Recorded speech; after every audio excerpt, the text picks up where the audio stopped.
Okay, நாம் மிக முக்கியமான ஒரு தெரிந்தவைகளை மறுபடியும் பலமாக நினைவுபடுத்தி இந்த ஜப விஷயத்திலே ஒரு ஊடுருவி பாயும் அனுபவத்தை நாம் பெற்றுக்கொள்ள ஆண்டவர் நமக்கு உதவி செய்வராக. இதை கடந்த ஒரு சில நாட்களாக நம்ம செய்கிறோம். லாஸ்ட் டைம் ஆடி தொடர்ந்து செய்கிறோம். இப்போ இந்த எல்லா குறிப்புகளிலும் ஆவி ஆவி ஆவி அப்படிங்கிறத நம்ம பார்க்குறோம்.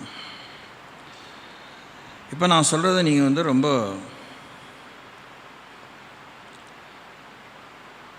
ரொம்ப கவனமாக கேட்கணும். ஒரு நிமிஷம் ஜெபிப்போம். தகப்பனே, துதிக்கிறோம். நாங்கள் பிரயோஜனமானவர்களை தியானிக்க எங்களுக்கு உதவி செய்யும். இயேசுவின் நாமத்தினாலே பிதாவே. ஆக நாம் ஒரு சரீரத்தில் வாழ்கிறோம். இந்த சரீரம் ஒரு பாத்திரம் மாதிரி. நம்முடைய வாழ்நாள் காலத்தில் எல்லா வேலையும் நடக்குது. நூதனமான வேலை நடக்குது, ரெகுலரான வேலை நடக்குது, அவசியமான வேலை நடக்குது. எல்லாம் அதற்கு உபகரணங்களாக பல விஷயங்களை உபயோகிக்கிறோம். நாம் நடப்பதற்கு நமக்கு ஒரு சரீரம் தேவை. நாம் படுத்துறங்குவதற்கு ஒரு சரீரம் தேவை. நாம் உண்டு மகிழ்வதற்கு ஒரு சரீரம் தேவை. ஸோ இப்படி பல விஷயங்களை, அடுக்கடுக்கான விஷயங்கள் இருக்குது. நம்முடைய படிப்புனா அதுக்கு வேண்டிய மூளை, அது ஒரு குடுவையில் இருக்க வேண்டியிருக்குல்ல, அதான் மண்டவோடு. ஸோ விஷயம் என்ன சொல்ல வரேன்னா, we live in a container. நாம் ஒரு பாத்திரத்தை போல் இதுக்குள்ளே வாழ்கிறோம். ஆனால் சரீரம் வாழ்கிறதில்ல. The body does not live without the spirit. இப்போ இன்னுமே தொடர்ந்து நீங்கள் விழிப்பாக கவனிக்கணும். ஏன்னா இது if I am not wrong, 1970s 60s அந்த டைம்லலாம் இந்த விவரங்கள், இந்த புரிதல்லாம் திருச்சபைக்குள்ளே வந்த பிற்பாடு ஒருதலை பட்சமாக இதை சிந்திக்க மக்கள் துவங்கி விட்டார்கள். நமக்குள்ளே இருக்கிற ஆவி தான் இந்த ஆவிக்குரிய போராட்டத்தில் ஜெயிக்க முடியும். நம்முடைய சரீரம் ஒத்துழைக்க தான் முடியும். அதனால தான் நம்ம உள்ளான மனுஷனை பலப்படுத்தி கொள்வதில் முழுக்க கவனம் செலுத்த வேண்டும். 1 கொரிந்தியர் 2ஆம் அதிகாரம் 3ஆம் அதிகாரத்திலலாம் இதை பற்றி நம்ம வாசிக்கிறோம். நம்முடைய ஜபங்களெல்லாம் சரீரப்பரமாக போய் ஒரு விஷயத்தை குஸ்தி போட்டு ஜெயிக்கிறதில்ல. கைகலப்பாக மல்யுத்தம் அப்படிலாம் சொல்லி வாசிக்கணும். இல்லை துப்பாக்கிகளை கொண்டு, வெவ்வேறு விதமான குண்டுகளை கொண்டு. we don't take physical efforts. அதனால் நம்முடைய ஆவிகளை குறித்து நாம் ரொம்ப எச்சரிக்கையாக இருக்க வேண்டும். ஒரு விஷயத்தை நாம் இதை பின்ன கொஞ்சம் என்ன சொல்கிறது, விரிவாக தியானிப்பது அவசியம். அது இப்போ இன்றைக்கி நம்ம செய்ய போகிறதில்ல. ஆனால் ரொம்ப பலமாக நான் உணர்த்தப்படுகிறேன்.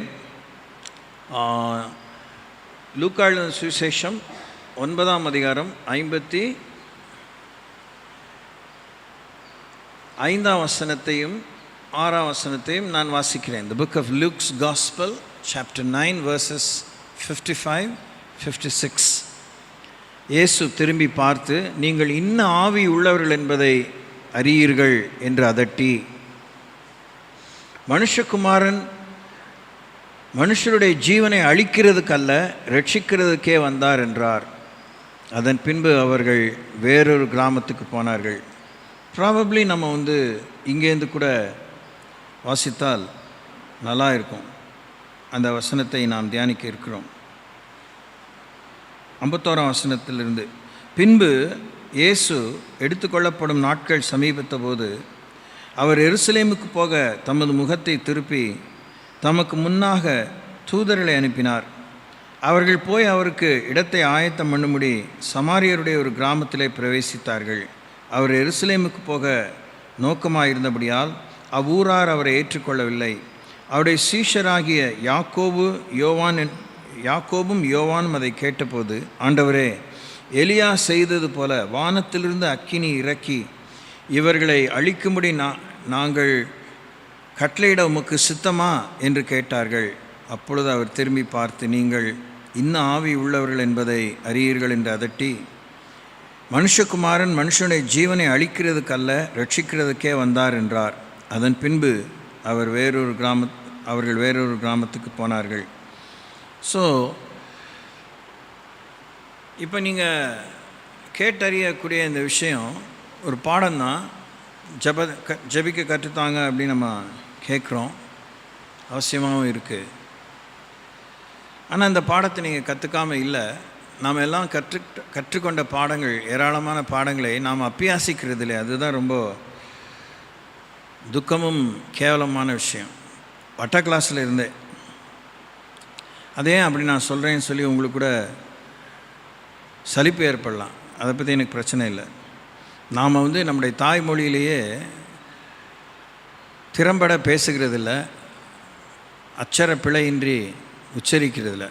ஒரே காரணம், மூளை இல்லாமல் இல்லை, அறிவு இல்லாமல் இல்லை, தமிழ் தெரியாமலாம் இல்லை, கவனம் இல்லை, அபியாசம் இல்லை. we don't train ourselves daily. அதை பற்றி நமக்கு மானம், வெக்கம், சூடு, சொரணையும் இல்லை, பொறுப்பு இல்லை. யாரையுமே குறை சொல்லிடுவோம், அவங்க ரொம்ப ஒழுங்கா, இவங்க ரொம்ப ஒழுங்கா. அது குறிப்பாக அந்த ஆவிக்குரிய உலகத்தில் இந்த ஒரு பெரிய உன்னதமான பணி, இது ஒரு தனி ரகமான பணி.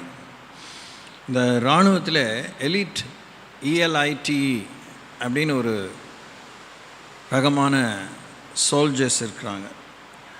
அவங்களுக்கு கொடுக்கப்படுகிற பயிற்சி யாருக்கும் கொடுக்கப்படுகிறதில்ல. யாரும் அந்த எலிட் குரூப்பில் போய் தங்களை பதிவு செய்கிறவர்கள் வாழ்வா சாவா என்று சொல்லி தெளிவாக கையெழுத்து போட்டு தான் அதில் பதிவு செய்கிறாங்க. இராணுவமே அப்படி தான். அதுலேயுமே இந்த எலிட் குரூப்புங்கிறவங்களுக்கு அவங்க உயிரையும் மதிக்கக்கூடாது, உயிரை அவமதிக்கவும் கூடாது. உயிர் இருந்தால் தான் அவங்க அப்படி திறம்பட ஒரு இராணுவ வீரனாக மாற முடியும். பட் ஆனால் உயிரே போகக்கூடிய அளவுக்கு உயிர் மேலே ஒரு ஜெயத்தை, அது தன்னுடைய ஆளுமைக்குள்ளாக அவனுடைய உயிர் இருக்கணும். அந்த உயிரினாலே அவன் பெறக்கூடிய அநேக அனுகூலங்கள், தன்னுடைய சரீரம் அவனுக்குள்ளே இருக்கிற உயிரை கொண்டு அந்த சரீரம் சொன்னதெல்லாம் செய்யணும். அவனுடைய சிந்தை சொன்னதெல்லாம் செய்யணும். அவனுடைய ஆவி தொய்வே அடையக்கூடாது. வேணுனே முழுக்க அழிச்சாட்டியமாக அவன் தொய்வுரை செய்யக்கூடியதான ஒரு சோதனைக்குள்ளே கொண்டு போவாங்க. அது சோதனை கூடமாக இருக்கலாம், ப்ராப்ளி சுச்சுவேஷன், நேச்சுரல் சுச்சுவேஷனாக இருக்கலாம். நான் சோர்ந்து போகவே கூடாது, அவன் மிரண்டு போகக்கூடாது, ஐயோங்கிற வார்த்தை அவனுக்குள்ளே வரக்கூடாது. அது உங்களுக்கு புரியுதா இல்லைன்னு தெரியல. நம்ம அல்லேலியாங்கிறத ரொம்ப சொல்லி பீத்திக்கிறதுல நமக்கு பெரிய அலாதி மோகம். அவங்க ஐயோனே சொல்லக்கூடாது. அவங்க ஒரு இடத்துல எதிர்பாராத இடத்துல கொண்டு போயிட்டா ஐயோ ஐயோ அப்படின்னு நமக்கு சொல்லவே கூடாது. They are trained so powerfully, so sharply. நம்ம இங்கே மந்தானியாக உட்காரத்துக்கு மந்தப்படுத்துகிற ஆவின்னு சொல்லி பார்த்தோம். சரீரத்தை மந்தம் படுத்துகிறதை விட நம்முடைய ஆவி மந்தமாக இருக்கிறனால தான் சரீரமும் மந்தமாக இருக்குது. ஜப நேரத்தில், தேவனை தேடும் விஷயத்தில், அவருடைய திருவுளத்தை அறிந்து அவர் பணி செய்யும் விஷயத்தில் நம்ம மந்தமாக இருக்கிறோம். எதனால்? ஆவி மந்தமாக இருக்குது. அதை நம்ம ட்ரெயின் பண்ணலை, அதை பயிற்றுவிக்கலை, அதற்கு நம்ம விழிப்பை கொடுக்கல, அதுக்கு வேண்டிய எல்லா தார்குச்சிகளை போல் அதை அடக்கி கீழ்ப்படுத்தலை. அப்படி இருக்கிற நம்ம சாப்பிட்றதுக்கு மந்தமாக இருக்கிறதில்ல. இப்போது கூட்டம் முடிஞ்சோடனே வேறு மாதிரி உற்சாகம் வந்தது. அதே பாருங்கள், அந்த பேரடாக்ஸ் காலங்காலமாக தொடருது. Not only here, everywhere. வீட்டில் டெய்லி அந்த கடமை நிறைவேற்றுறதில் கூட நமக்கு அவ்வளோ பெரிய இழுபறியாக இருக்கும். ஆனால் சீரியல் பார்க்க உட்காரும்போது you get another new energy. எவ்வளோ ஒரு பெரிய மாய்மாலம் அது, முரண்பாடு. உடனே நம்ம பிற்போக்காக பேசுகிறோன்னு நம்மளை ஏமாற்றிக்கூடாது. ஒரு வைட் ரேஞ்ச் ஆஃப் ரெஸ்பான்சிபிலிட்டிஸை, முழு பெருவாரியான அதிமுக்கியமான பொறுப்புகளை நிறைவேற்றும் விஷயத்தில் இந்த பகிரங்கமான ஊழிய காலத்தில் இயேசு நடந்து கொண்டு இருக்கும்போது ஊழியர்களுக்கு பல எக்ஸ்போஷரை கொடுக்குறாரு. அவங்களும் நேருக்கு நேராகவே அவங்களுக்கு ஆன் த ஜாப் ட்ரைனிங், நம்ம ஓஜேட்டிங்கிறது மாதிரி ஆன் த ஜாப் ட்ரைனிங்கில் தன்னுடைய சீடரில் கொண்டு போகிறாரு. அதை குறிப்பாக தெரிஞ்சுட்டு அந்த 12 பேரையும் plus other people they were following him. அதில் எவ்வளோ விஷயத்தை சொல்ல வரும்போது இவங்க எந்த அளவுக்கு அவங்களுடைய கவனம், எந்த அளவுக்கு அவங்களுடைய ஈர்ப்பு, எந்த அளவுக்கு அவங்களுடைய பொறுப்பு, உத்தரவாதம் ஆண்டவரோடு ஒருமித்ததாக இல்லாமல் பயணிக்க முடியாமல் ஏட்டி போட்டியாகவே இருந்திருக்கிறத இந்த ஒரு குறிப்பில் பார்க்குறோம். மனுஷகுமாரன் ஜீவனை அழிக்க அல்ல, அதை காக்கவே வந்தார்னு அவர் அவர் சொல்கிறார். ஸோ இந்த எல்லா ப்ரேயர் எஃபர்ட், ரட்சணியம் மக்கள் அடைய வேண்டும், பாவமன்னிப்பு அடைய வேண்டும், மறுரூபம் அடைய வேண்டும், தேவ சித்தத்தை செய்ய வேண்டும்.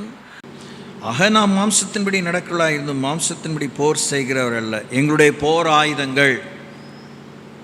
ஸோ தட் அது நமக்கு என்ன சொல்லுது? எப்பயுமே நம்ம ஆயுதம் தரித்தவர்கள். அவன் பலவான், ஆயுதம் தரித்த பலவான், மிக அதிக பலவான். அதுதான் ஃபர்ஸ்ட் டே நம்ம லூக்கா எழுதின சுவிசேஷம் 11ஆம் அதிகாரத்தில் தியானித்தோம். ரொம்ப முழுசாக தியானிக்க முடியல. அதை நீங்கள் ஓயாமல் நீங்கள் தியானிக்கிறதுலாம் உங்களுக்கு வெற்றி. இன்னொருத்தருடைய தியானத்தில் நீங்கள் சில குறிப்புகள்லாம் மனசில் பெற்றுக்கொள்ளலாம். ஆனால் நீங்கள் ஃபேஸ் பண்ண வேண்டிய அந்த மெய்மை உங்களுக்குள்ளாக நீங்கள் அவனுக்கு சளைச்சம் இல்லை, அவனை ஜெயிக்கிற பலவான்கள். எதிரி படையிலும் எல்லாமே சோப்பலாங்கில் இருப்பாங்க சொல்ல முடியாது. அவங்களுமே திறமை படைத்தவர்கள் இருப்பாங்க, புத்தி கூர்மையோடு இருப்பாங்க, அவங்க நாட்டுக்காக பக்தி வைராக்கம் கொண்டவங்க இருப்பாங்க. ஆனால் நம்ம எதிரியினுடைய பலத்தை துச்சமாக எண்ணிடக்கூடாது. ஆனால் நமக்குள்ளே இருக்கிற உலகத்தில் இருப்பவனை பார்க்கிலும் பெரியவர், நமக்குள்ளே இருக்கிற உலகத்தில் இருப்பவனை பார்க்கிலும் பெரியவர், சாத்தானிலும் பெரியவர், யோனாவிலும் பெரியவர், இறைவாக்கினர்களிலும் பெரியவர், ஓய்வு நாளுக்கும் ஆண்டவர், தேவாலயத்திலும் பெரியவர், சாலமோனிலும் பெரியவர். அப்போ நாம் we are big time soldiers. எங்கள் போராயுதங்கள், நமக்குள்ளே இருக்கிற போராயுதங்கள், எந்த ஒரு சின்ன போராயுதத்தையும் இல்லாமல் யுத்த களத்துக்கு செல்லக்கூடாது, மறந்துட்டேன்னு சொல்லக்கூடாது. அதுவும் குறிப்பாக கொஞ்ச நேரத்துக்கு முன்னாடி சொன்ன இந்த எலிட் குரூப்புங்கவங்க இருக்கவே வாய்ப்பில்லை. அப்படின்னா அவங்க அதுக்கு எதுக்குமே லாயக்கில்லை. அதெல்லாம் இப்போலாம் எவ்வளோ அறிவு நம்ம பெருக்கிக் கொள்வதற்கு எவ்வளோ இலவசமாக இந்த இணையதளம் வந்த ஏற்பாடு. இப்படிப்பட்ட குறிப்புகளை போய் இராணுவ பயிற்சி கழகத்திலோ ஒரு பள்ளியிலோ போய் இதை கற்றுக்காமல் வீட்டில் இருந்தே இலவசமாக கற்றுக்கலாம். நீங்கள் ப்ரௌஸ் பண்ணி பார்த்தீங்கன்னா you get so many informations. அவங்க என்ன ஆந்தைகளா தூங்காமல் இருக்க போகிறாங்களா? they do sleep, they do take rest. அவங்க என்ன சாப்பிடாம எப்போவுமே உபவாச கூட்டமாக கிடையாது. அவங்களுக்கு உபவாசிக்கவும் தெரியணும், பட்டினி இருக்க நம்ம பாஷையில் உபவாசம், அவங்களுக்கு பட்டினி இருக்கவும் தெரியணும். அதுதான் பிலிப்பியர் நிருபத்தில் அப்போஸ்தலனாகிய பவுல் சொல்ல பிலிப்பு விசுவாசிகளுக்கு,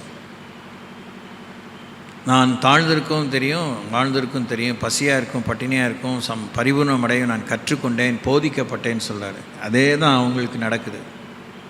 எங்கள் போராயுதங்கள் மாம்சத்துக்கு ஏற்றவளாக இராமல் எல்லாருக்கும் ஆண்டவர் அந்த சித்தம், சுய சித்தம் கொடுத்துருக்கிறா, அதில் ஒரு சக்தியை கொடுத்துருக்கிறா, மன திடனை கொடுத்துருக்கிறா. அதெல்லாம் கொடுக்கலன்னு சொல்லவே கூட அது மகா பெரிய பச்சை துரோகம், மறுதளிப்பு.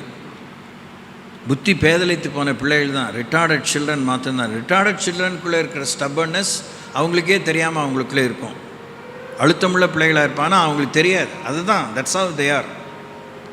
அதனால் அந்த எலிட் குரூப் ஆஃப் சோல்ஜர்ஸ் என்ன பண்ணுறாங்க, அவங்களுடைய அந்த சுயசித்த அறிவை, அந்த தெரிவு செய்யும் சக்தியை திடப்படுத்தி கொள்கிறார்கள், அதிகரித்து கொள்கிறார்கள், கூர்மையாக்கி கொள்கிறார்கள்.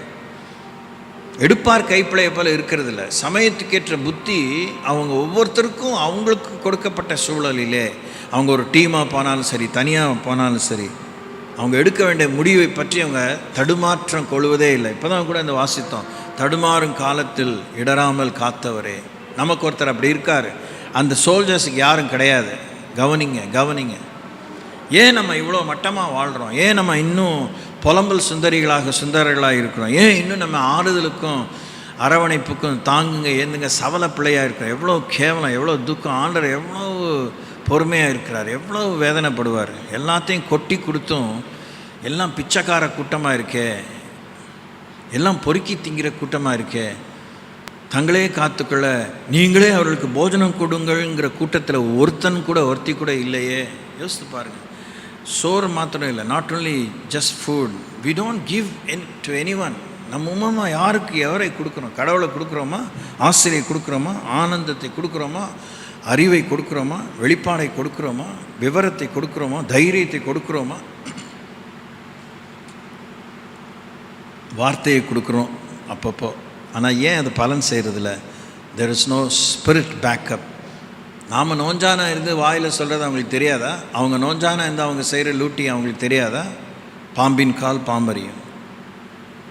So people know who we are at the end of the day. நமக்குள்ளே அந்த வல்லமை இருக்கணும், சூழ்நிலையில் மேலே நமக்கு ஜெயம் இருக்கணும், வார்த்தையிலே நமக்கு உத்தமம் இருக்கணும், உறுதி இருக்கணும். நாம் அந்த வழி நடந்து சொல்லணும். கண்டிப்பாக அப்படிப்பட்ட சோல்ஜர்ஸ் காயம் அடைந்திருப்பாங்க, காயம் ஆறி போயிருக்கும், அவங்களுக்கு தழும்புகள் இருக்கும். உங்களுக்குள்ளே தழும்புகள் இருக்கா? To you have scars? அது அர்த்தமுள்ளதாக இருக்கா? கருத்துள்ளதாக இருக்கா? அது நியாயமானதாக இருக்கா? அது உனக்கு நியாயத்தை கற்பித்ததாக இருக்கா? அந்த காயம் ஏற்பட்டு தழுமான பிற்பாடு நியாயம் உனக்கு வெளிப்பட்டு விட்டதா? நீ புரிந்து கொண்டு விட்டாயா? உன் தவறை உணர்ந்து விட்டாயா? அந்த தவறை நீ இழைப்பதில்லை என்று சொல்லி முன்னேற்றமான பாதையிலே போகிறாயா? ஜபத்தை பற்றி தான் பேசுகிறோம். நீங்கள் எங்கேயோ யோசிக்கிறதா, எங்கேயோ போய்ட்டு தான் யோசிக்க வேண்டாம். why our prayers go amiss? ஏன் அது எங்கெங்கேயோ போகுது? தேவனுடைய பாஷையை பேசுகிறோம், தூதர்கள் பாஷையை பேசுகிறோம், ஜப பாஷைகளை பேசுகிறோம். how does a spirit change? நமக்குள்ளே இந்த மாற்றம் எப்போ வருது? நமக்குள்ளே எதுவுமே விட்டு கொடுக்க முடியாமல் நெஞ்சலட்சத்தோடு இருக்கும்போது நாம் இன்னொருத்தர் விடுதலை பெற வேண்டும் என்று ஜெபித்தால் அவங்க எப்படி விடுதலை ஆவார்கள்? எப்படி சாதனையாக நம்ம நிற்கலைன்னா என்ன சாதனையை படைக்க முடியும்? நாம் சாதனையை நிற்கிறது தான் பெரிய சாதனையாக நின்னாதான் சாதனையை படைக்க முடியும்.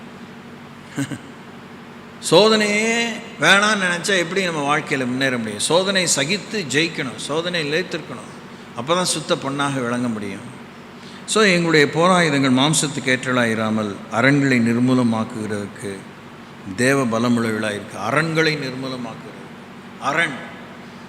அரண்னா சாதாரண ஒரு ஃபென்ஸ் இல்லை, சாதாரண ஒரு வேலி இல்லை, சாதாரண ஒரு தற்காப்பான விஷயம் இல்லை. எதிரி நுழையவே முடியாது. எதிரி சாமானியமாக அதை பற்றி நினச்சிடக்கூடாது. அது என்ன பெரிய விஷயம், குண்டு போட்டால் தகுந்துடும் நினச்சிட முடியாது. குண்டு போட்டாலே போய் அவங்கள தாக்கி அழிக்க முடியாத பங்கர்ஸ்லாம் கண்டுபிடிச்சிட்டாங்க, under ground, so many other ways. இப்போ ஒவ்வொருத்தரும் திரும்பி யோசிக்கிறான். பலவான், ஆயுதம் தரித்த பலவான், அவனிலும் அதிக பலவான். அதான் இப்போ நடக்கிற எல்லா யுத்தங்களிலும் நாம் கேள்விப்படுற, பார்க்குற, வாசிக்கிற விஷயங்கள். புதுசாக நூதனமாக இராணுவ தளவாடங்களை வெளியே கொண்டு வந்து உபயோகிக்கிறாங்க. உக்ரைன் போரில், உக்ரைன் ரஷ்யா போரில், காசா இஸ்ரேல் போரில், ஹெஸ்புல்லா இஸ்ரேல் போரில், ஈரான் இஸ்ரேல் போரில்,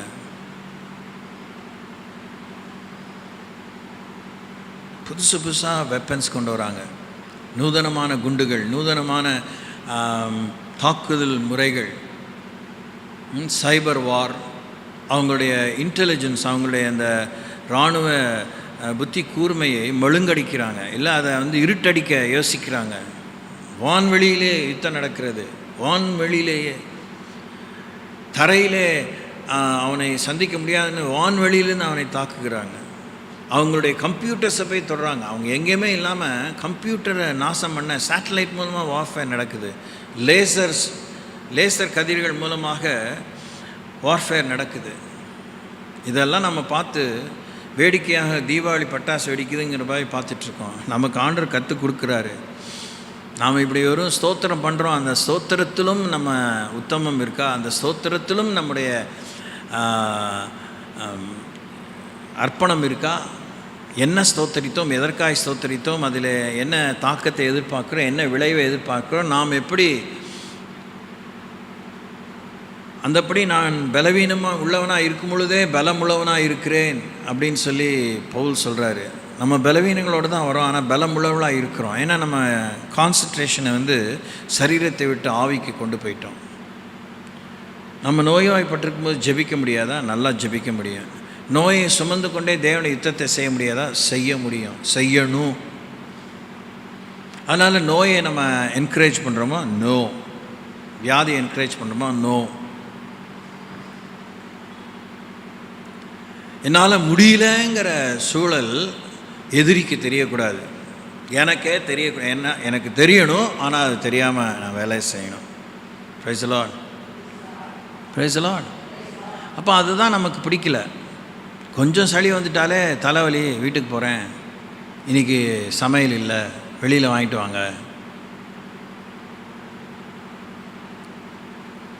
நம்முடைய போராயுதங்கள் மாம்சத்துக்கு ஏற்றலாயிராமல் அரண்களை நிர்மூலமாக்குறதுக்கு தேவ பலமுள்ளவர்களாக இருக்கிறது. அவைகளால் இப்போ இந்த யுத்தம் எப்படிப்பட்டது பாருங்கள். அவைகளால் நாங்கள் தர்க்கங்களையும், தர்க்கம் சரீரத்தில் இருக்கிற வாயை நம்ம உபயோகம் பண்ணுறோம், நாக்கு உபயோகம் பண்ணுறோம். ஆனால் தர்க்கம் வார்த்தையிலே நடக்கிறது. இந்த வார்த்தைக்கு பின்னே இருக்கிற எண்ணங்கள், அந்த வார்த்தைக்கு பின்னே இருக்கிற நோக்கங்கள், அந்த வார்த்தைக்கு பின்னே இருக்கிற சுவாபங்கள், உணர்வுகள், அதில் இருக்கிற நானாவிதமான தன்மைகள், அன்பு, அந்த மாம்சப்பிரகாரமான அந்த 17 விதமான கிரியைகள், இதில் ஆவியின் கனியான 9 விதமான சுவாபங்கள். நம்முடைய சுவாபந்தான் நம்முடைய தர்க்கத்தில் நமக்கு தெளிவை கொடுக்கிறது, வெற்றியை கொடுக்கிறது, தோல்வியை கொடுக்கிறது, சோர்வை கொடுக்கிறது, ஜெயத்தை கொடுக்கிறது, பண்பை கொடுக்கிறது, பணிவை கொடுக்கிறது. எதுக்குமே நம்ம பொறுப்பாக கூடாதுன்னு நினைக்கிறோம். பெண்களுக்காக பாரப்படுற நீங்கள் பலவீனங்கிறதை முதல்ல நீங்கள் மேற்கொள்ளணும். அவைகளால் நாங்கள் தர்க்கங்களையும் தேவனை அறிகிற அறிவுக்கு விரோதமாக எழும்புகிற எந்த மேட்டிமையையும். உட்காந்து கொஞ்சம் நேரம் யோசிக்கணும், என்ன விஷயத்தில் நம்ம ஜபிக்கும்போது எவ்வளோ மேட்டிமையாக இருக்கிறோம். அப்படி அல்லன்னு சொல்லும்போதே நமக்குள்ளே மேட்டிமே தான் இருக்குது. கடவுளுக்கு சரியாக தெரியாதுங்க. அவருக்கு என்ன தெரியும்? அவர் என்ன கல்யாணம் ஆனவரா? அவர் என்ன பிள்ளைகளை பெற்றவரா? ஒருத்தன் அந்த காலத்து சினிமா பாடு, கடவுள் மனிதனாக பிறக்க வேண்டும், அவன் பிறந்ததோடு இல்லாமல் அவன் காதல் செய்து தோல்வி அடைய வேண்டும், அப்போ தான் அவனுக்கு வேதனை தெரியும். ஒருத்தன் பாடியிருக்கான். இதெல்லாம் பெரிய ஞானியமாக நினச்சி யோசிக்கிறான்.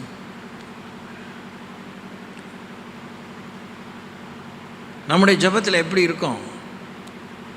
தேவனை அறிகிற அறிவுக்கு விரோதமாக இருக்கிறோமா? மேட்டுமையாக இருக்கிறோமா? நிர்மூலமாக்கணும். அதை மேட்டுமை நிர்மூலமாக்கி எந்த எண்ணத்தையும் கிறிஸ்துக்கு கீழ்ப்படிய சிறைப்படுத்தலாக இருக்கிறோம். இப்போ தன்னை பற்றி சொல்கிறாரு, தன்னுடைய யுத்தத்தை பற்றி சொல்கிறாரு. கொரிந்து சபையில் இருந்த அந்த வீழ்ச்சி, அந்த கேவலம், அந்த நிந்தை, அவமானம், அந்த அவிசுவாசி மத்தியிலும் கூட கேள்விப்படக்கூடாத விபச்சார வேசித்தனங்கள், சாத்தானுடைய கையிலேயே ஒருவனுடைய சரீரத்தை ஒப்புக் கொடுக்க வேண்டியதான நிர்பந்தம், அவன் ஆவி ரட்சிக்கப்படணும், ஆத்மா ரட்சிக்கப்படணுங்கிறதுனால சரீரத்தை ஒப்புக் கொடுத்த நிலை, அவங்களுக்குள்ளே வாக்குவாதம், சண்டை, கோர்ட்டு கச்சேரி, எல்லா வரங்களும் இருந்தது. எவ்வளோ பெரிய பெரிய பெரிய உண்மைகளை 1 கொரிந்தியர் 2 கொரிந்தியர்னு ஒரு 16 + 13 29 30 அதிகாரத்தில் 30 அதிகாரம் கொண்ட ஒரு நிருபத்தை பவுல் அவர்களுக்கு எழுதியிருக்கிறத நம்ம பார்க்குறோம். சொல்கிறாரு, எந்த எண்ணத்தையும் கிறிஸ்து கீழ்ப்படியை சிறைப்படுத்துவர்களாக இருக்கிறோம். நம்முடைய எண்ணங்கள் கட்டுப்பாட்டுக்குள்ளே இருக்கணும். நம்முடைய எண்ணங்கள் நியாயத்துக்குள்ளே வரணும், நீதிக்குள்ளே வரணும், நிம்மதிக்குள்ளே வரணும், நிர்மலத்துக்குள்ளே வரணும், நிச்சயத்துக்குள்ளே வரணும், ஒழுங்குக்குள்ளே வரணும், உத்தமத்துக்குள்ளே வரணும். தாராளமாக இருக்கலாம், ஆனால் வீணாக்கக்கூடாது. தாராளமாக சாப்பிடலாம், வீணாக்கக்கூடாது. தாராளமாக சமைக்கலாம், கீழே கொட்டக்கூடாது. தாராளமாக சம்பாதிக்கலாம், ஆனால் பதுக்கக்கூடாது, விரயம் பண்ணக்கூடாது. God does not appreciate wastage. 6ஆம் வசனம் தான் அதனுடைய கேப்ஸ்டோன். உங்கள் கீழ்ப்படுதல் நிறைவேறும்போது எல்லா கீழ்ப்படியாமைக்கும் தக்க நீதி உள்ள தண்டனையை செலுத்துகிறவர்களாயும் இருக்கிறோம். வெளித்தோற்றத்தின்படி பார்க்கிறீர்களோ?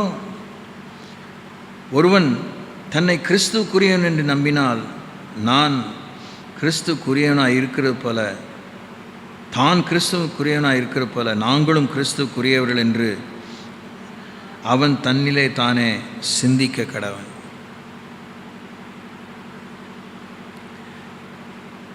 என்னோடு இராதவன் எனக்கு விரோதையாக இருக்கிறான், என்னோடு சேர்க்காதவன் சிதறடிக்கிறான் என்று இந்த பகுதியில் தான் சொல்லிட்டு தான் இப்போ கொஞ்ச நேரம் முன்னாடி வாசித்தோம்ல, நீங்கள் இன்னும் ஆவி உள்ளவர்களாக இருக்கிறேன் என்பதை அறியீர்களா அப்படின்னு. அப்போ நம்முடைய ஆவியானவராலே ஆளுகை செய்யப்பட வேண்டும், நிறைந்திருக்க வேண்டும். நம்முடைய சுயத்தாலே நிறைந்திருக்கக்கூடாது. அதுதான் நமக்கு பலவீனம் ஏற்பட்டுகிட்டே இருக்குது. மாறுபாடு உள்ளவர்களாக இருக்கிறோம், மாறு வேடம் பூண்டவர்களாக இருக்கிறோம். அப்படிலாம் வசனங்களா, அப்படிப்பட்ட குறிப்பெல்லாம் சொல்கிறோம். வேஷம் எல்லாம் போகணும். We live a double standard life. கோயிலுக்கு வரும்போது ஒரு மாதிரி இருக்கும், வெளியில் ஒரு மாதிரி இருக்கும், சொந்த பந்தத்து மத்தியில் ஒரு மாதிரி இருக்கும், யாருமே இல்லாத ஒரு இடத்துல ஒரு மாதிரி இருக்கும், தனிமையில் ஒரு மாதிரி இருக்கும், அதிருப்தியாக இருக்கும்போது ஒரு மாதிரி இருக்கும், திருப்தியாக இருக்கும்போது ஒரு மாதிரி இருக்கும். நிலைவரமற்ற ஆவியாக இருக்குது. நம்முடைய ஆவி நிலைவரம் உள்ளதாக இருக்கணும். இயேசு கிறிஸ்து நேற்றும் இன்று என்றும் மாறாதவராக இருக்கிறார். நம்முடைய ஜெபத்திலே தான் எவ்வளவு மாற்றங்கள், எவ்வளவு தடுமாற்றங்கள், எவ்வளவு தள்ளாடுதல்கள், தவிப்புகள், தாபங்கள், கோபங்கள், எரிச்சல்கள். நம்முடைய எல்லாமே உணர்வு தான். ஏக்கம்ங்கிறது ஒரு உணர்வு, பசி என்கிறது ஒரு உணர்வு. ஆனால் எதுலேயுமே ஆனஸ்டி நமக்கு முழுசாக இல்லை, முழுமையான உண்மை இல்லை நமக்கு. அதனால் நம்ம கேட்குறதுல நிறைய மாய்மாலம் இருக்குது. பரவாயில்ல, என்ன பரவாயில்ல கடவுள்கிட்ட சொல்கிறதுக்கு? நீங்கள் என்ன கடவுள்கிட்ட போய் பரவாயில்லன்னு சொல்கிறதுக்கு? உங்களுக்கு எனக்கும் தைரியமாக ஒரு காரியத்தை துப்போடு கேட்குறதுக்கு விவேகம் இல்லை, ஞானம் இல்லை. கேட்டு உருப்படியாக வாழ்கிறதுக்கும், கேட்டு அனுபவித்து முடிச்சு இல்லை உபயோகித்து முடித்து ஆண்டவருக்கு கணக்கு கொடுக்கறதுக்கு யோகியதை இல்லை. அவருக்கு பரவாயில்ல, நீங்கள் பார்த்து கொடுக்க இவ்வளோன்னு. நீங்கள் என்ன சொல்கிறது? நீங்களும் நான் என்ன சொல்கிறது? Who are we to suggest God?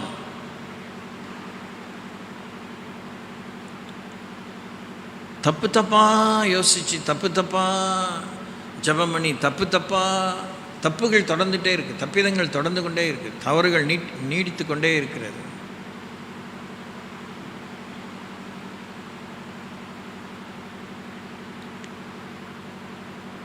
அதனால தான் இந்த ஆவி போனேன்னா விரட்டினேன்னா நம்ம விரட்டினா போகணும். விரட்டுகிறோம், துரத்துகிறோம், அதெல்லாம் அந்த வார்த்தையெல்லாம் தான் யூஸ் பண்ணுறோம். எதாவது நடக்குதா? நமக்குள்ளேயே நடக்குதா? விடுங்க, நம்ம பலப்படுவோம். ஆனால் இப்படி பலவீனர்களாக இருந்த நம்மை கொண்டு ஆண்டவர் அசுத்தாவிகளை துரத்த தான் செய்கிறாரு. அது ஓடத்தான் செய்யுது. தேவ சித்தம் அவர் குறித்தவனமாக நடக்குது.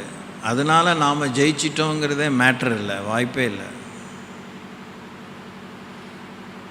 நம்முடைய கீழ்ப்படுதல் தான் எல்லா கீழ்ப்படியாமைக்கு தக்க நீதியை தேவன் செலுத்துகிறதா இருக்கும். நம்முடைய இயேசுவின் நாமத்தை சொல்லி கட்டளையிட்டு ஜெபித்து ஒரு அசுத்தாவி ஓடினதுனால நம்முடைய கீழ்ப்படுதல் நிறைவேறினதுன்னு நம்ம சொல்ல முடியாது. தூங்காமல் கேட்குறீங்கன்னு நினைக்கிறேன். இன்னொரு தடவை சொல்கிறேன், என் நாமத்தினாலே பிசாசுகளை துரத்துவார்கள், நாமத்தினாலே நவமான பாஷைகளை பேசுவார்கள், சாவுக்கு ஏதுவான ஒன்றை குடித்தால் அது அவர்களை சேதப்படுத்தாதுன்னு வாக்குறுதி கொடுத்ததை நம்ம செஞ்சிட்டதுனால, அசுத்தாய் ஓடிட்டதுனால, அந்நிய பாஷை பேசிட்டதுனால, வியாதிஸ்களை கையில் வைப்பார்கள் சோமான்னு சொன்னதுனால நம்ம பெரிய நீதிமான் அப்படின்னு சொல்லிக்கிறதுக்கு வாய்ப்பில்லை. நாம் நீதிமான் தான் அவருடைய இரத்தத்தினால கழுவப்பட்டதுனால. நம்ம கணக்கில் எது ஏறணும்னா நம்முடைய சொந்த கீழ்ப்படுதல், நமக்குன்னு கொடுக்கப்பட்ட கடமை நிறைவேற்றினதில் தான் நமக்கு வெகுமானம் சேரும், கூலி கிடைக்கும். Praise the Lord, praise the Lord. நாம் நீதிமானாக இருக்கிறதுனா நமக்கு என்ன கூலியும் கிடையாது. ஏன்னா நம்மை நீதிமான் ஆக்கினவர் அவர். நம்முடைய நீதி அவருடைய பரிந்துரைத்தல், அவருடைய தெரிந்து கொள்ளுதல். So because we been made righteous, we cannot stake any claim.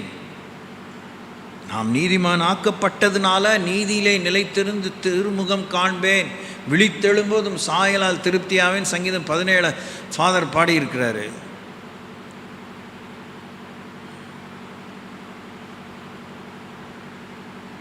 இதெல்லாம் கேட்கும்போது உங்கள் இருதயம் எப்படி இருக்குது? அக்களிப்பாக இருக்கா? இவ்வளோ அறியாமையில், இவ்வளோ இருளே இருக்கேன், இவ்வளோ தொடர்கதை மாதிரி இந்த விஷயம் இருக்கே, இதுக்கு ஒரு முற்றுப்புள்ளி வைக்க வேண்டும்.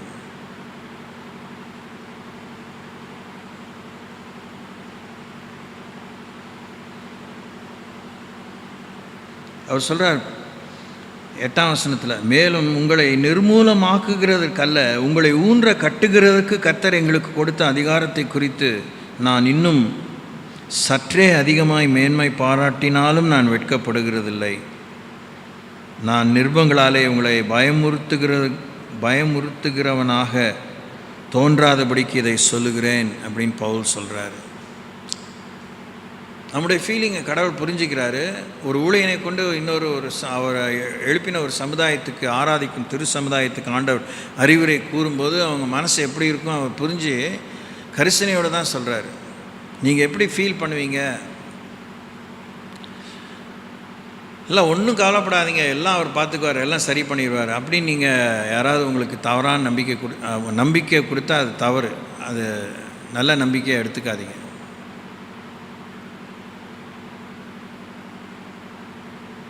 நம்முடைய கீழ்ப்படியாமையை கீழ்ப்படுதலுக்கு கொண்டு வந்து நம்மை சரி செய்து தான் தேவன் நம்மை பாதுகாப்பார்.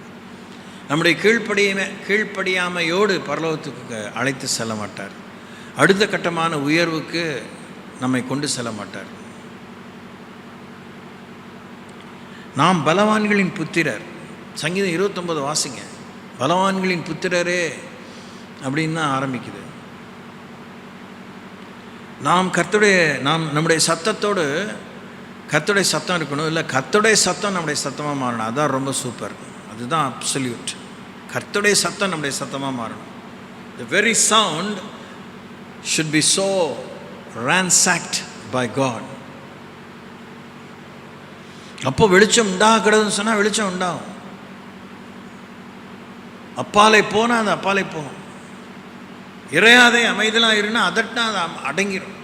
நம்ம இறையாதே அமைதலாருங்கிற வார்த்தையை 1000 தடவை சொன்னாலும் அது நம்மளை பார்த்து கேலி பண்ணுற மாதிரி இருந்தால் நம்ம கூச்சல் தான் பெருசாக இருக்குது. டெசிபிள்ஸ், இந்த சத்தம், இந்த லவுட்னஸ் தான் பெருசாக இருக்க வழியே அதில் அதிகாரமே இல்லை.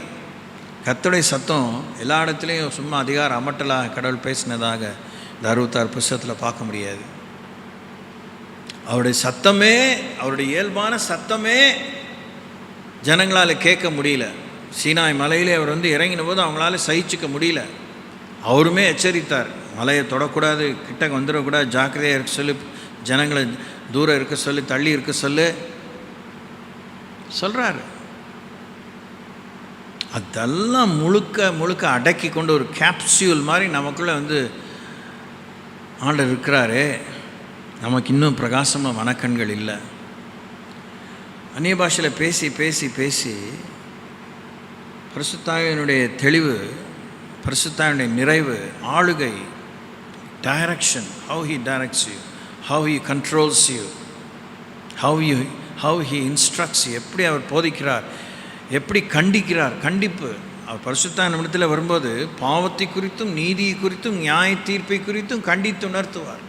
ஊருக்கு உபதேசத்துக்காக இல்லை, நமக்குள்ளே நம்மை கண்டித்து உணர்த்துவார். அதனால் உங்களால் முடியும், நம்மளால் முடியுங்கிறது தான்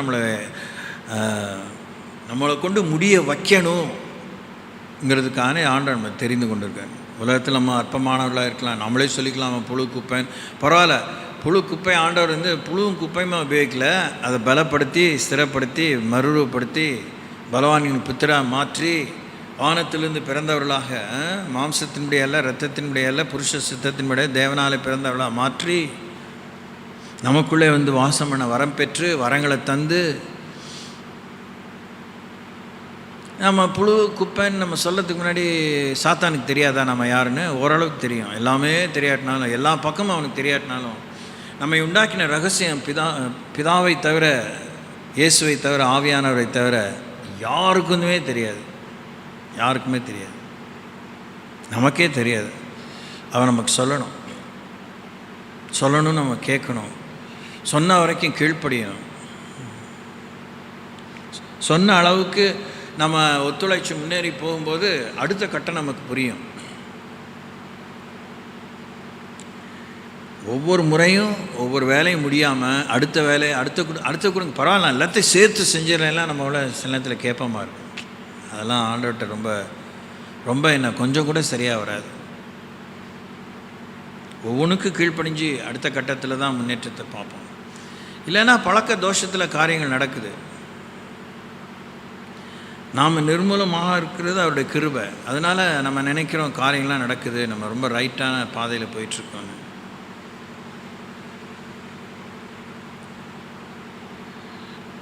ஸோ இப்போ நான் உங்களுக்கு கணிசமான விஷயங்களை பலமாக திரும்பி சுருக்கமாக ஞாபகப்படுத்தியிருக்கேன். உங்கள் ஆவிகளை குறித்து இப்படி பிரசங்க பாணியில் பண்ணுறேன், நானும் அதில் ஒருத்தன்தான். ஸோ நம்முடைய ஆவிகளை குறித்து நாம் எச்சரிக்கை வைப்போம். நீங்கள் இன்ன விதமான ஆவியுடையவர்களாக இருக்கிறீர்கள் அறியீர்களா?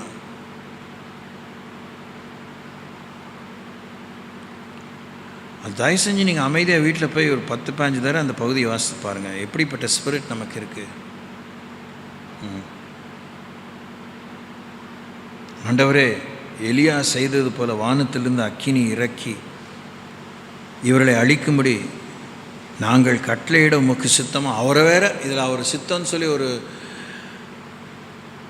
விடுகதை போட்டு அவர் வாயை கிண்டுறது பிழையாம் மாதிரி. உமக்கு சித்தமானால் நீங்கள் சொன்னால் போகிறேன், நீங்கள் சொல்லலாம் போகலை. முதலே சொல்லிட்டார், போகாத, இது உனக்கு ஆகாத வேலை, இது சரியாக வராது. எத்தனை முறை நம்ம தேவன்கிட்ட விசாரிக்கிறோம். நமக்கே பொது அறிவில் இது வேண்டாம், இது நமக்கு சரியாக வராது, நமக்கு தேவையில்லை, இது நமக்கு இல்லைங்க, இதுக்காக நாம் இல்லை. நம்முடைய விஷயமே வேறு, நம்முடைய அழைப்பே வேறு, நம்முடைய திறமையே வேறு, நம்முடைய நேச்சுரல் டேலண்ட், இயற்கையான தாளந்துகள், ஆண்டவர் தந்த தெய்வ தானங்கள் எல்லாமே வேறங்கிறது ஓரளவுக்காக இத்தனை காலம் ஆண்டவர் நடந்ததில் உங்களுக்கு தெரிய வந்திருக்கணும். அப்போ நீங்கள் பேராசை கொள்ளக்கூடாது, இன்னொருத்தரை பார்க்கக்கூடாது, போட்டி போடக்கூடாது, வேணும்னு ஒத்த காலெல்லாம் நிற்கக்கூடாது. கர்த்தருக்கு நீங்கள் புத்தி சொல்லக்கூடாது, பெரிய ஐஸ்வர்யமாக்கு நீங்கள் இறக்கமுள்ளவராக்கும் சொல்லி காமிக்கக்கூடாது.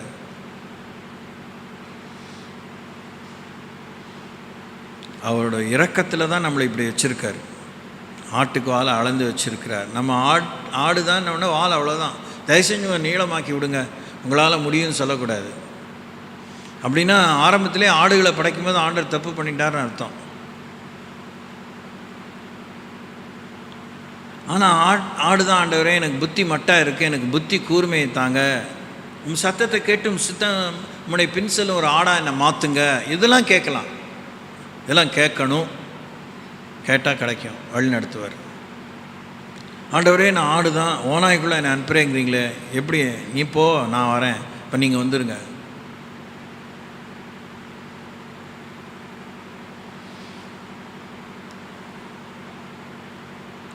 ஓகே, இன்னும் ஒரே ஒரு வசனத்தை வாசித்து நாம் நிறைவு செய்வோம்.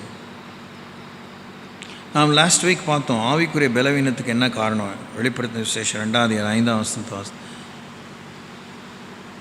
நீ இந்த நிலைமையிலிருந்து விழுந்தா என்பதை சிந்தித்து மனம் திரும்பி ஆதியில் செய்த கிரிகளை திரும்ப செய்வாயாக அப்படின்னு ஆண்டவங்க சொல்லதை நம்ம வாசித்தோம். தான் தலைப்பாய் கொண்டு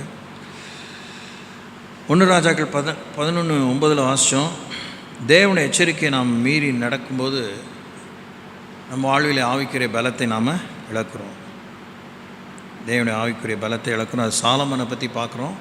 ரொம்ப முக்கியமான ஒரு கேரக்டர், ரொம்ப விமரிசையாக பேசப்படுகிற, ஞானத்துக்கு ஒரு ஒரு மகா பெரிய உதாரணமாக சாலமனை ஆண்டவர் படைத்தார், தந்தார். ஆனால் தேவனே அவனை 3 முறை எச்சரித்தும் சாலமனால் அவனுக்கு அந்த ஞானம் உபயோகமாக போல. கர்த்தருக்கு பயப்பட பயமே ஞானத்தின் ஆரம்பம், பொல்லாப்பிட்டு விலகுவதே புத்தின்னு சொல்லப்பட்டிருக்கு. ஆனால் தேவன் நம்ம எச்சரித்து, பொல்லாப்பு நமக்கு ஞானம் இருக்கும், புத்தி இருக்கும், நல்லா தூங்காமல் கேட்கணும். ஜபத்தில் ஞானமும் புத்தியும் தேவை. ஜபத்தில் ஞானமும் புத்தியும் தேவை. தேவன்கிட்ட பேசுகிறது தானே, பேசி ஒரு காரியத்தை பெறுறது தானே, தேவ சித்தம் நிறைவேற இடத்துல விண்ணப்பிக்கிறது தானே, மன்றாடுகிறது தானே, முறையிடுகிறது தானே, மேல் முறையீடு, ஹையர் அப்பீல். அதில் ஞானம் புத்தியும் தேவை. ஆனால் அந்த ஞானம் புத்திக்குள்ளாக தான், அதனுடைய வட்டத்துக்குள்ளே தான் ஆண்டவர் நமக்கு ஆலோசனையும் கொடுக்குறாரு, ஆதரவு கொடுக்குறாரு, ஆற்றலை கொடுக்குறாரு, ஆச்சரியத்தை கொடுக்குறாரு, அபாரமான விஷயங்களை சொல்கிறாரு, வினோதமான அற்புதமான விஷயங்களை சொல்கிறாரு. அந்த இடத்துக்குள்ளே தான், அந்த வட்டத்துக்குள்ளே தான் தேவன் நமக்கு எச்சரிப்பையும் கொடுக்குறாரு. இல்லைன்னு சொல்கிறது அங்கே தான், ஆமுன்னு சொல்கிறது அந்த வட்டத்துக்குள்ளே தான் இருக்குது. ஞானத்துக்குள்ளே தான் இல்லைங்கிறது இருக்குது, ஆம் என்கிறது இருக்குது, இப்போ இல்லைங்கிறது இருக்குது, பின்னங்கிறது இருக்குது, இல்லவே இல்லைங்கிறது இருக்குது, சொன்னதான் மெய்யாகவே மெய்யாகவேங்கிறதும் ஞானத்துக்குள்ளேயும் புத்திக்குள்ளே தான் இருக்குது. So we need all this in our prayer. அதனால் ஜபம் கடினமா? இல்லை. நம்ம மனம் கடினம், ஜபம் கடினம் இல்லை, விடை கடினம் இல்லை, பாதை கடினம் இல்லை, அவர் தொடுத்த விடுகதை கடினம் அல்ல. Heart, attitude, spirit.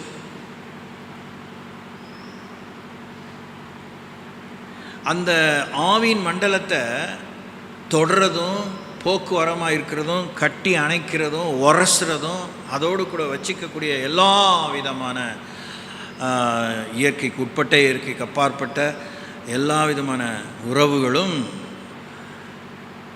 கர்த்தருடைய வார்த்தையினால தான் நடக்கும். கர்த்தருடைய வார்த்தை இருந்தால் தான் அங்கே சுகம். உலகம் சொல்கிற வார்த்தை இருந்தால் அங்கே குழப்பம், கேடு, ஏமாற்றம், துக்கம், மாய்மாலம், வேஷம். சன்மார்க்கம் தான் கேட்கவும் பார்க்கவும் நல்லாயிருக்கும். After some time it becomes totally clueless. ஆவியின் மண்டலத்தில், ஆவியிலே அதை சரியாக உருவாக்கி அதை ஜெயிக்க பண்ணுகிறது கர்த்தருடைய வார்த்தை மாத்திரம்தான். அதுக்கு பாதுகாவல் அமையது கர்த்தருடைய வார்த்தை மாத்திரம்தான். உலக தத்துவம் இல்லை, சாத்தானுடைய பேய்த்தனத்துக்கு அடுத்த அந்த ஞானம் இல்லை. அதை பற்றி யாக்கோபு சொல்லியிருக்கிறார் 3ஆம் அதிகாரத்தில். எஸ், அதனால்தான் ஆவியிலே ஆவியாயும் ஜீவனமாக இருக்கிறது. கர்த்தருடைய வார்த்தை ஆவியாயும் ஜீவனமாக இருக்கிறது. நம்முடைய ஆவியிலே வைராக்கியம் கொள்வது வேற, நம்ம சரீரத்தை வைராக்கியம் கொள்வது வேற. நம்முடைய ஆவியின் வைராக்கியமாக இருக்கும்போது சரீரம் அடங்கி போகும். சரீரம் வைராக்கியமாக இருக்கும்போது ஆவி அலைக்கழிக்கப்படும்.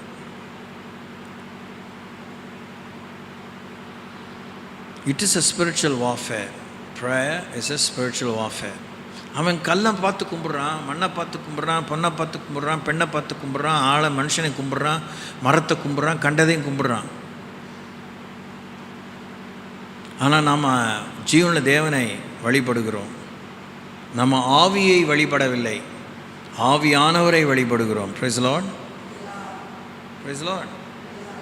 அதனால்தான் எல்லா ஆவிகளை குறித்து எச்சரிக்கையாக இருங்கள்னு சொல்லி வேதத்தில் சொல்லப்பட்டிருக்கு. உலகத்திலே வரும் என்று கேள்விப்பட்ட அந்தி கிறிஸ்தின் ஆவியை பற்றி 1 யோவான் 4ஆம் அதிகாரத்தில் சொல்லப்பட்டிருக்கிறது.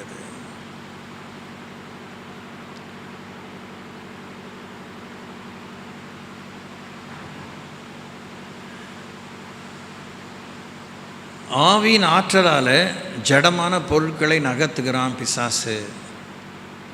புரியுதுங்களா? இங்கே இருக்கிற செல்ஃபோனை இது மேலே கொஞ்ச நேரம் கையை தொட்டுட்டு, கையை எடுத்துட்டு, இந்த செல்ஃபோன் அவங்க கையில் போய் இருக்கிறதுக்கு சத்துரு உதவி செய்கிறான். எப்படி எப்படி எப்படி கத்திகிட்டே இருக்க வேண்டியதான். அப்படி தான். ஆனால் நம்முடைய ஆவி ஆன்மா சரீரத்தை உரிமை பாராட்டி அதை ஆண்டவர் கையில் தத்தம் செய்தால், அவரை ஆட்கொண்டால், பிலிப்பை ஆண்டவர் குண்டு கட்டாக தூக்கிட்டு அந்த ரதத்தோடு கூட சேர்ந்துக்குன்னு சொன்னார். Praise the Lord. தூக்கிட்டு போனார்னு சொல்லப்படல, சேர்ந்துக்கன்னாரா, அவர் சேர்ந்தார். Praise the Lord. மற்ற டீட்டெயிலாக அவர் நம்ம காமிக்க மாட்டார். ஏன்னா நம்ம வியாபாரமாக்கிடுவோம், வித்தையை வியாபாரமாக்கிடுவோம். ஆமாவா? திரு முழிக்கிறீங்க. வரங்களை வியாபாரமாக்கிடுவோம். காமிக்க மாட்டார். அற்புதம் செய்வார், அதிசயம் செய்வார், உபயோகிப்பார். அதுக்கப்புறம் நீங்கள் ட்ராவல் பண்ண ஒரு வண்டியில் போகணும், எதிலோ காரில் போகணும், பிளெயினில் போகணுன்னா, இல்லை நான் ஆவிலே தூக்கிட்டு போங்க, நான் ஆவிலே போவேன்னு போவீங்க, சரியாக வராது. தோத்திரம். ஆமாம், நீங்கள் சிரிக்கிறீங்க, அது ஸோ ட்ரூ. கவனிச்சிங்களா? அந்த விண்வெளி மண்டலத்தில் அந்த ஸ்பேஸ் ரிசர்ச் லேபில் போன ஸ்பேஸ் கிராஃப்ட்குள்ளே அந்த சுனிதா வில்லியம்ஸ் இன்னொருத்தரும் மரண அவஸ்தைப்படுறாங்க. ஊருக்கு திரும்பி வர முடியாமல், பூமிக்கு திரும்பி வர முடியாமல். என்ன நடந்துச்சுன்னு தெரியல, இன்னுமே தொங்கலாக இருக்குது. இங்கேருந்து கண்ட்ரோல் இழந்துட்டாங்க, என்ன பண்ணுறதுன்னு தெரியல. நமக்கு பூமியில் தரையில் காலை வச்சு நடக்கிறதுக்கு தான் தேவன் உண்டாக்கியிருக்கார். Praise the Lord. நம்ம பறக்கணுன்னா நம்மளை காக்கா குருவியை உண்டாக்கியிருக்கலாம். ஆமாவா?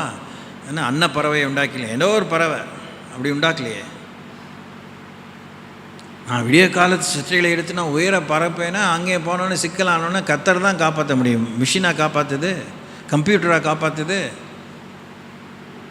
வானத்தை நோக்கி ஆகாயத்து அதிகார பிரபு அந்தகார லோகாதிபதியில் வானமில் பொல்லாத செய்யறதுக்கு இருக்கிறதுலே பெரிய பெரிய ஃபண்டாஸ்டிக் கன்ஸ்லாம் இருக்குது. இப்போ இஸ்ரேல்லாம் உண்டாக்கியிருக்கு. இந்த அயன் டோம், இந்த ராக்கெட் லான்ச்சஸ், S-400, S-300 இதெல்லாம் அனுப்பிச்சிட்டா உடனே சாத்தான் பயந்து சுட்டு தள்ளிடுறதா? அவன் உருவம் இல்லாதவன். சாத்தான் உருவம் இல்லாதவன், உருவம் எடுத்து கொள்ளுகிறவன், அருபியானவன் அவனும். Is a spirit being. We are also a spirit being. அதனால் இந்த ஆவிகளை கட்டுவதற்கு நமக்கு ஆவின் பலன் தேவை, ஆவின் அபிஷேகம் தேவை, நிறைவு தேவை, ஆவியானவருக்கு அர்ப்பணிக்கும் கீழ்ப்படிக்கும் ஒத்துழைப்பு தேவை. எழுந்து நிற்போம், கொஞ்ச நேரம் அந்நிய பாஷையில் பேசுவோம்.